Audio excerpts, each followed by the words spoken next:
Hello and welcome to the fourth tutorial in this series of building this little guy, the Lego man. We finished building him in the previous tutorial and aligned all the pivots so that when I rotate his hand, it will rotate from the right place. Same thing for the legs and the head. So now, after we've done that, I would like to create a studio lighting using vray and render him out photorealistically. So in order to begin creating a studio, what we need to do is create essentially a studio plane. So the floor of the studio, the wall, and the ceiling. So it goes something like this. I start by creating a line from about here. Now, in order for this line to be straight, I'm going to hold shift. So now it's a straight line in one direction, 90 degrees. So till about here. Same thing to the top, and another one here and down. Now I'm going to select the vertices up here. I'm going to align them to this vertex by using the snap toggle. So I'm going to move it on the x-axis to snap to this point. Alright, so now let's go to the perspective viewport. I created this shape here.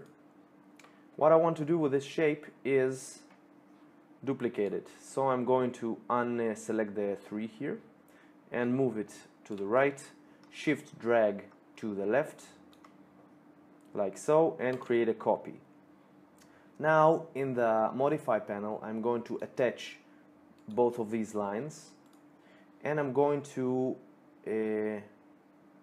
cross section them one with the other, like so.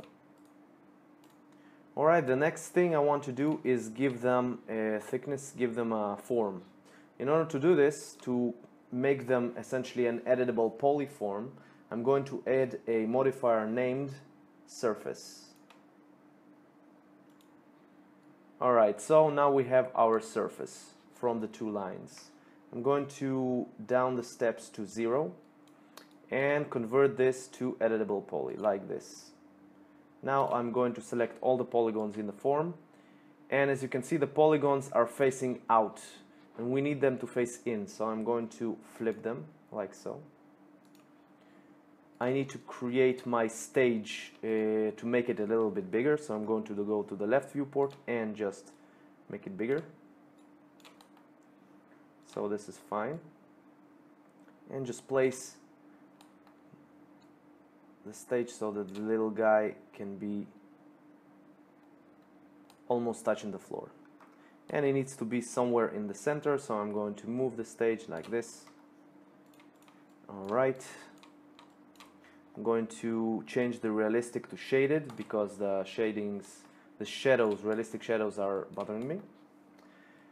Next thing, you can see that it's trying to make it smooth, the corners, and I don't want this. So I'm going to select all the polygons and I'm going to go down here and clear all smoothing groups, clear all. Alright, so this is better. Now I want to round the corner because in studios you have a rounded corner here and also here, so that I'm going to create this plane as white so that the white plane will be seamless, so you don't see the walls or the floor. It's all part of one form. So I'm going to select this edge and chamfer them. Something like this. 30 is fine. And I'm going to add a lot of segments here, something like 30, which is good. Alright, so now we have a smooth, like studio plane. I'm going to chamfer this also, this edge, at just a little less than 30 because it's too much, something like this. 18 is fine.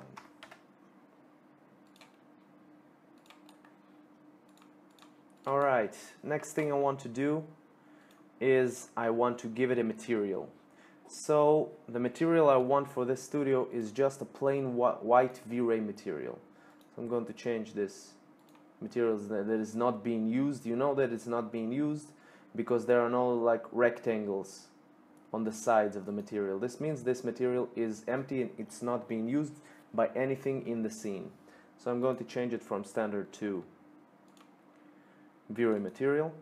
I'm going to give it a white color, like not whole white but 250, because whole white sometimes burns and 250 is almost pure white.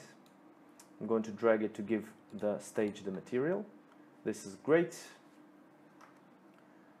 And alright, now we have our little guy in the center of the stage.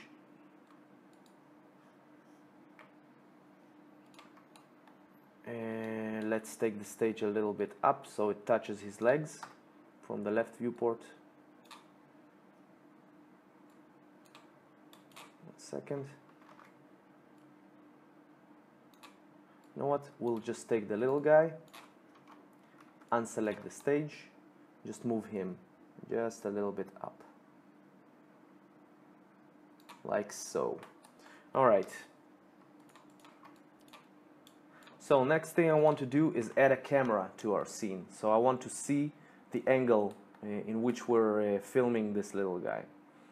Alright, so the angle here in this reference photo I got from Google is straight. I would like a more sided angle, something like this maybe, or something like this. Alright, so I'm going to go to the top viewport. I'm going to create a V-Ray camera, very physical camera. I'm going to set it here and look here. Now I'm going to go to the left viewport, make sure the camera and the point the camera is pointing at. So we have a point and a camera. Both of them need to be up here, so they look at the Lego man. I'm going to press C to see what the camera sees. This is fine. Now I'm going to rotate the camera just a little bit. I want to see him from this angle. This is fine. Go inside. Now, if I render this now, first of all, you have no lighting here, so it's very dark, but what I wanted to say is the frame is like a square, so it's the ending of the frame is not exactly like the ending of the frame here. And in order for us to see the viewport exactly as it will be rendered, we need to go press on V-Ray camera or whatever there is here. If you're in the perspective viewport, it will be perspective, top, it will be top. Just press on this, left click with a button, and press show save frame. What this does is shows the frame like it will be rendered, the same aspect ratio, the width on height. So now this is too square. I want to make it like an HD reference, so the width is a little bit longer than the height. This is fine. And now we see exactly what the camera will see once we render. So I need to make this plane bigger because there is a black spot here. So what I'm going to do is just select all the vertices on the left and just take them out. Now as you can see, took them out of the frame. This is fine. I just want to take them barely out of the frame. So this is too little. I'm going to pull them here. That's right. Alright, so let's make it symmetrical. And this little guy needs to be in the center, so I'm going to take these to the right a little bit. This is fine. Alright, so now if I render, you can see everything is very dark, and that's because we didn't give any values to anything in the scene yet. So now let's see what we have here.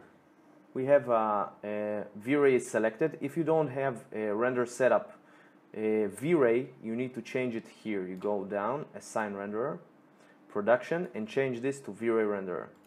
It's already on V-Ray on this computer. So this is fine.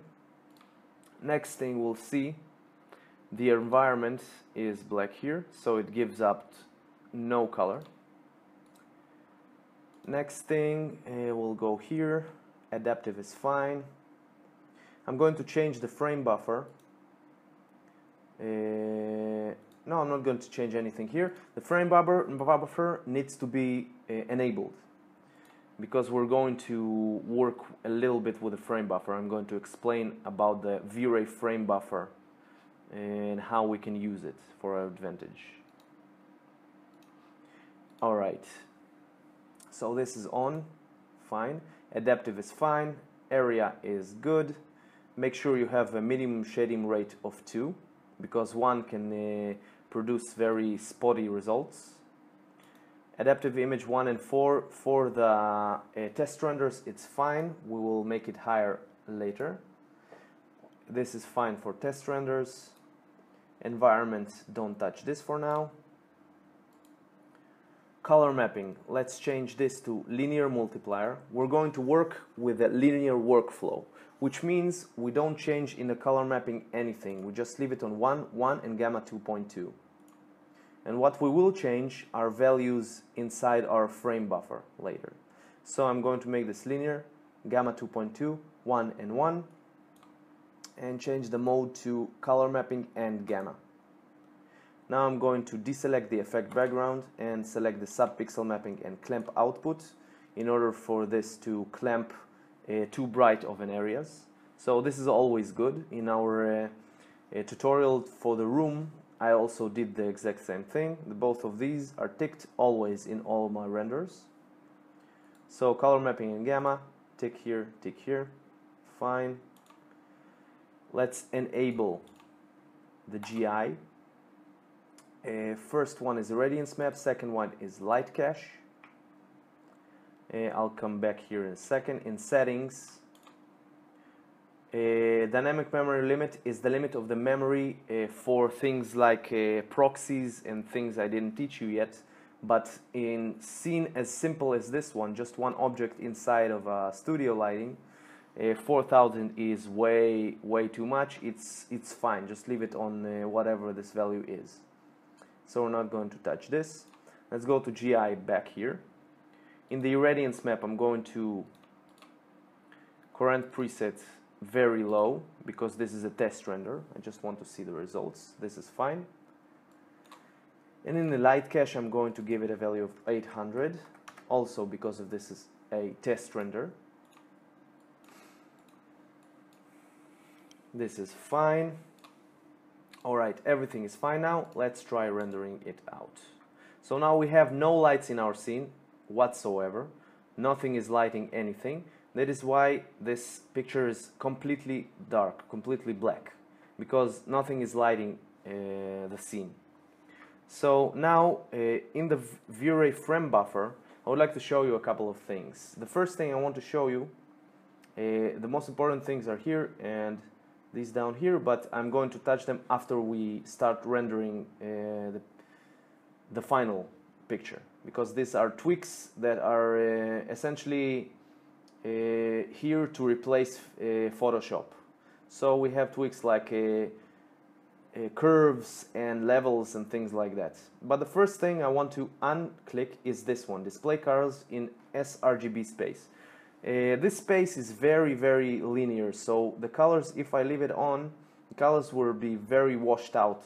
The contrast will be very low. I don't like this, so I always unclick this. Alright, next thing I'm going to do is add lighting to the scene. First lighting I'm going to add, I'm going to go to the left viewport, is on the left of our studio walls here. So I'm going to create a vray light, a plane, and the light needs to be something like this. So it needs to be the size of the side of the wall. Let's make it a little bit smaller because it intersects it here. So let's make it so and so. This is fine. I'm going to go to the top and take this lighting to the end here. And I'm going to give it a color. So the color of the lighting coming from here will be a little bit bluish. Something like this. This is the value of the color. You can just follow me by clicking these three values in the color and it will produce the same color I just picked. So this is a little bit bluish, which is fine. We'll leave it at 30. We don't need to make it invisible because in the camera we don't see the light itself. So that's fine. And we're going to shift, drag and copy this lighting to the other side and rotate it like so, 180 degrees. And we're going to give it a yellowish color. So I'm going to give it a value of 255, 180 and 80. This is a yellowish tint, just a little less, like this. We'll leave it at 30 also. So now we have yellowish color coming from the right and bluish color coming from here. So we have a little variation in lighting in the scene, like in real life. Real life light is never pure white. So let's try rendering it out now.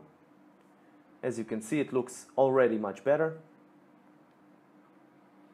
You have the bluish white lighting coming from here. You have the yellowish lighting coming from here.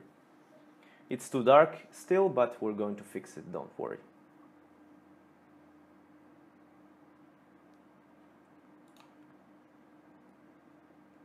Now what I did here, as you can see, the rendering buckets are following my mouse cursor. And this is because I clicked on this option, trace mouse while rendering. So this is a great option function in the vray frame buffer, which you don't have in the 3ds Max standard buffer.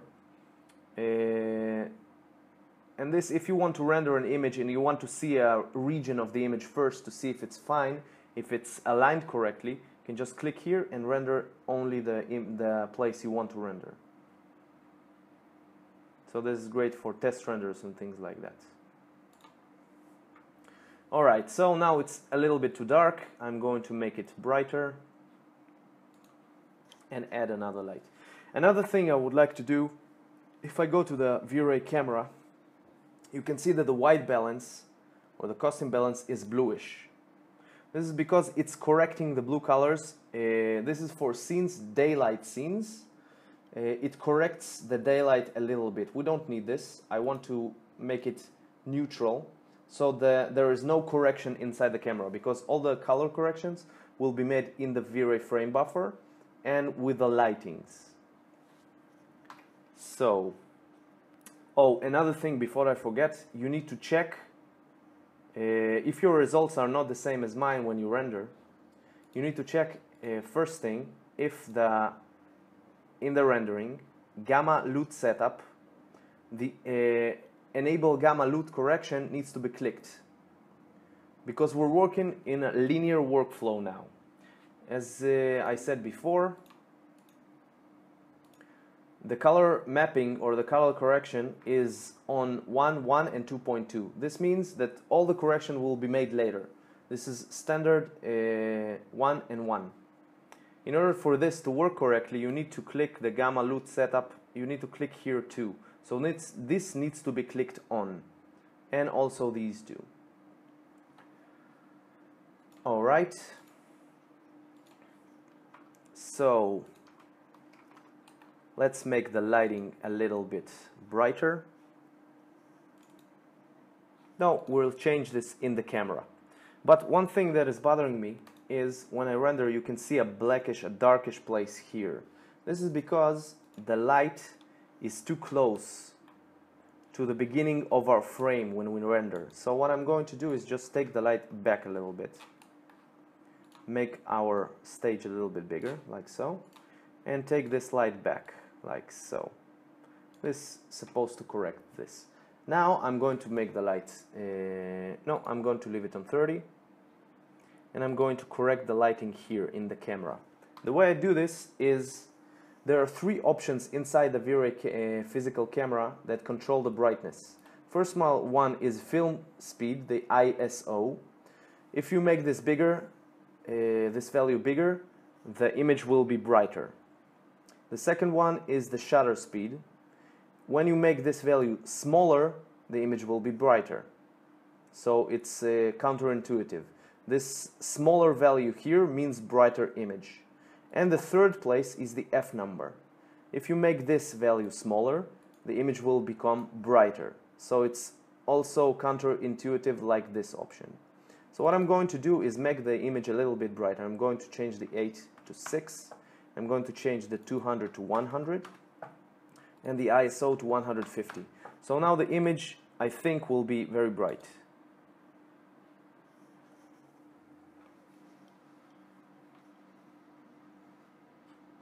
If you right-click on the mouse on any place in the rendering, you can see the colors and the number of the colors. 255, 255 and 255 means pure white. So it's very, very bright. The values are very bright from our stage, which is good because our stage needs to be transparent, needs to be white. The only thing that needs to be rendered actually is our guy here and the shadow on the floor, because this is studio lighting. So this is fine. The brightness is good. Let's try tracking him. I'll make the brightness just a little less because it's burning out the image, but this is good.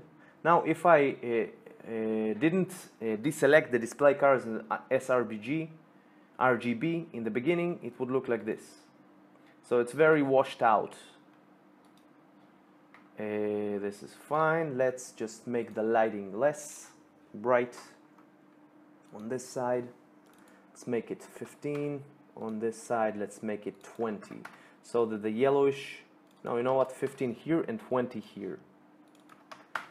One of them is a little bit brighter than the other, and it's because lighting is almost never the same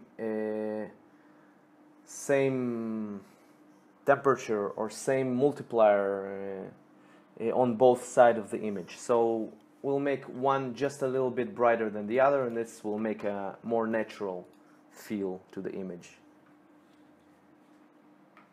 Alright, this is way better, so it's not burned anymore. It's 220, 25 and 15, which is pretty bright, but it's not burned.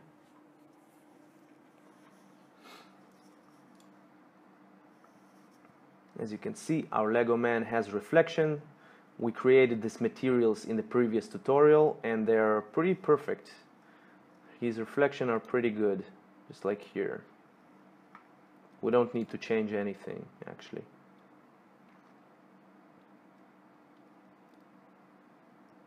Alright, let's see, let's render here.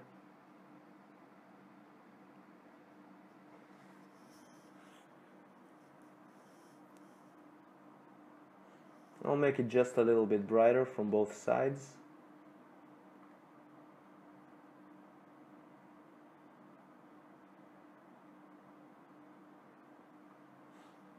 And I'll add one lighting to the scene. Just a little bit brighter here, so 25 and 18 maybe. Yeah, this is fine. And the last light I'm going to add to the scene, I'm going to go to the top viewport. I'm going to shift drag this lighting in order to create a new one, copy. Now I'm going to rotate it 90 degrees and make it the height smaller and the width, the whole width of our stage.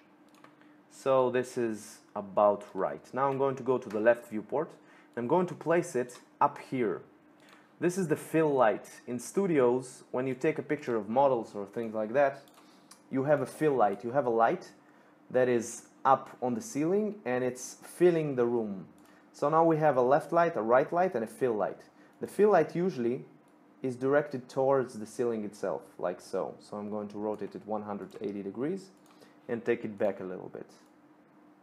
Now what this does is essentially it lights the ceiling, and from the lighting, the GI is lighting the whole scene. So it's pointing towards the ceiling. I'll make it a little bit higher, like this. And I'll make it pure white. So we have pure white color, we have yellowish color and bluish color. and I'm going to make it stronger, something like 30 maybe. And invisible, because you might catch it in the viewport. So invisible is fine. And now let's try rendering this out.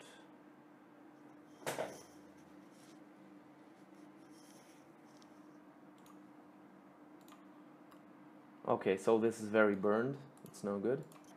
Let's make the fill light less strong, maybe 10. So a third of what it was. This looks better.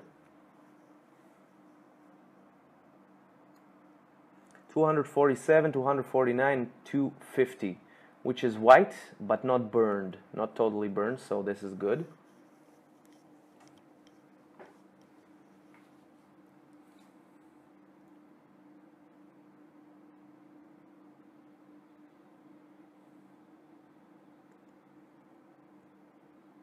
This little guy is great.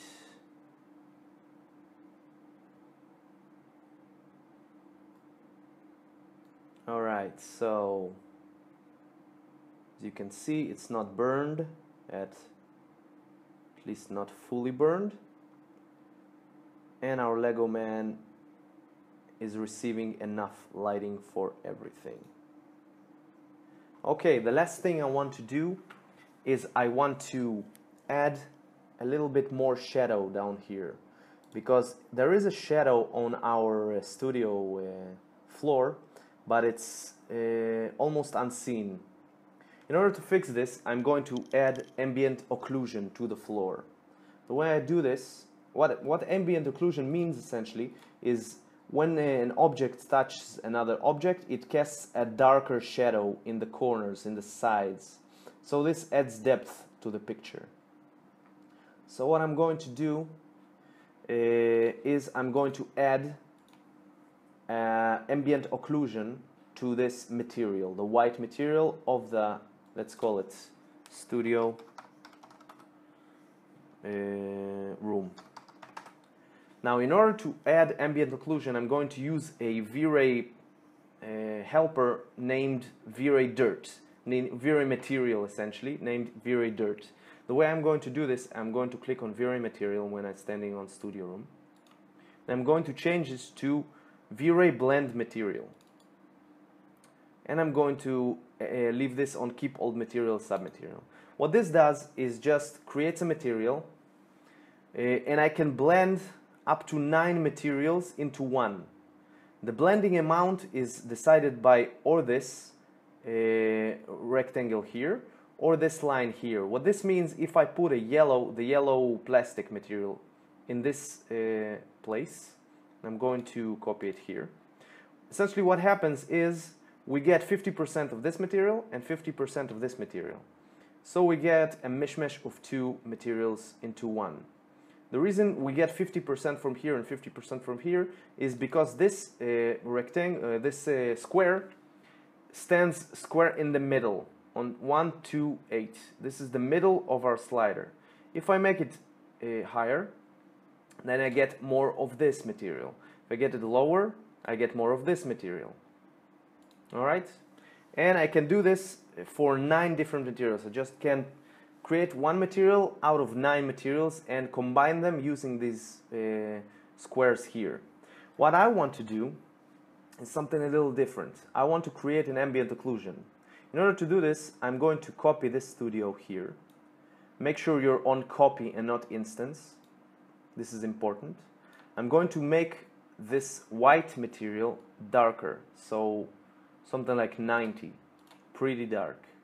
So now what happens, our walls here are a combination of 2 materials, the studio room and the studio room here. This one is almost pure white, this one is darker. But what I want to do is give this darker material only to the places where our character meets the floor. Only in the places where I need ambient occlusion. In order to do this, I'm going to use this slot here. If I put something here, it will take control from this square. So I'm going to put here a material named, it's a V-Ray material, and it's named vray dirt. What this does is actually simulates ambient occlusion. So the occluded color is black and the unoccluded color is white, which means when we are in occluded areas like the connections between this form and the floor, this color that will be here is black. If we're in unoccluded areas like this, where nothing meets anything, then the color here will be white. So this needs to be the opposite. This needs to be white and this needs to be black. So I'm going to change them, copy it here, and make this white. And the subdivision I'm going to up to 32 because 8 can be very dotty. This is fine. So what happens now? In darker areas, we will have black. We will have this material, the studio room material, dark.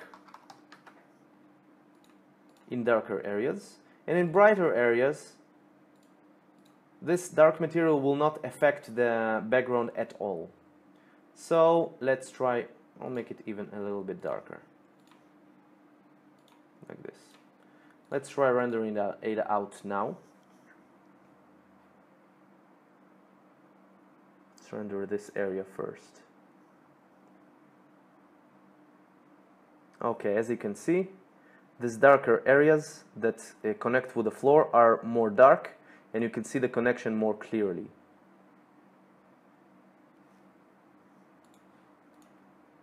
Alright, so last thing I'm going to do is I'm going to up the values in the vray rendering setups just a little bit up because I want to render a final image now.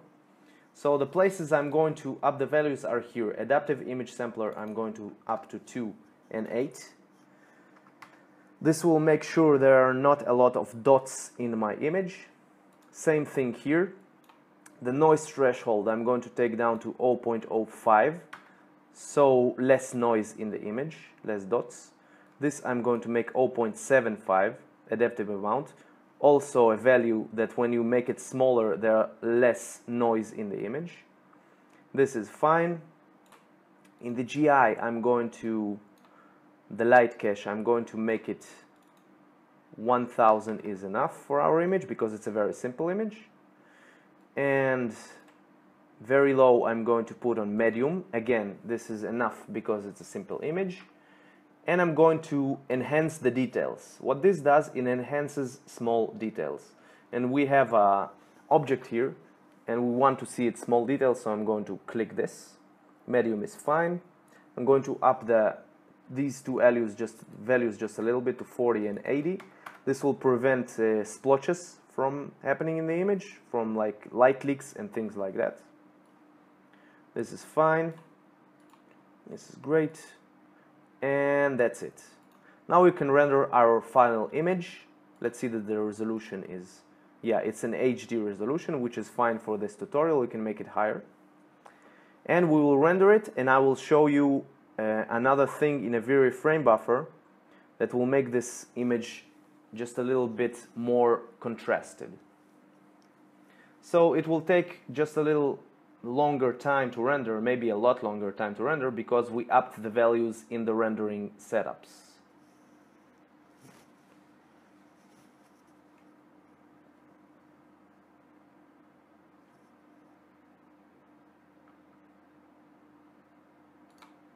Let's go over some things here while it's rendering. So the first thing you can see in this viewport is you have a switch to alpha channel. If I switch to this channel, it shows me the alpha channel of the image. In order to study what alpha channel is, you can just look it up in Google or follow my room modeling tutorial. There are alpha channels there, explanations there. But essentially what it is things that are white are not transparent, and the black things are transparent. So if you, for instance, didn't have this background and you click the alpha channel, you will see a white overline on the object, and everything else will be black. And in Photoshop you could later on just cut it out, so it helps in cutting in Photoshop and things like that. The second one is monochrome mode, which is black and white. You have save image here, save all image channels. You have image channels here. This is a more advanced tutorial. I will cover this in later tutorials, but you have only two channels right now: RGB color, which is the regular one, and the alpha, which is the alpha, what I explained in a few seconds ago. So this will save all the channels in different files on the hard drive. This one saves only the image you can see. Load image, you can load image into the vray frame buffer. And let's skip these two, not important for now. This one is tracing, as I said before, the mouse in order to render certain areas before others. This one is if you want to render a region of the rendering. So for instance, I want to render only his head. So I can click this, just select his head and click render, and it will render only this one, this place. Let's not talk about these because they are advanced. We don't need them for now. Next thing we're going to talk about are these things. What you need to know here are a couple of things. First of all, force color clamping is good to always be on, because this clamps colors that are too bright, are burned out. So this value needs to be always on. Second thing, the display color in sRGB, as we said before, you need to unclick it because the image is washed out if it's on sRGB. And the third thing is use color curve correction. What this does is uses the color curve correction that we will do in this vray frame buffer. In order to create this correction, the things that we usually do in post-production in Photoshop, you need to click on this button here, Show Correction Controls. Here you have the controls of the levels, the curves, color balance, and other things which you have in Photoshop for post-production. Now, I usually use only the curve levels. So when you click the curves here, it automatically clicks here also. If you click the levels here will be clicked. So these are essentially the same as these. Now, when it will finish rendering our guy, I could show you what the curve correction does. So let's render him following my mouse.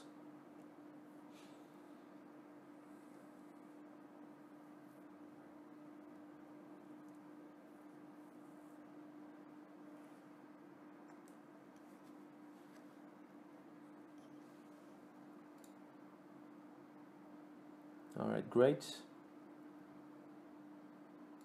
Alright, now if I use the color correction and I click on this spot here, I'm sorry, again, on the spot here, and I move this handle up, the image becomes brighter.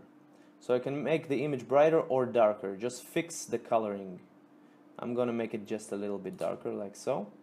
And this spot here, down here, controls the darker areas of the image, so I can make them darker.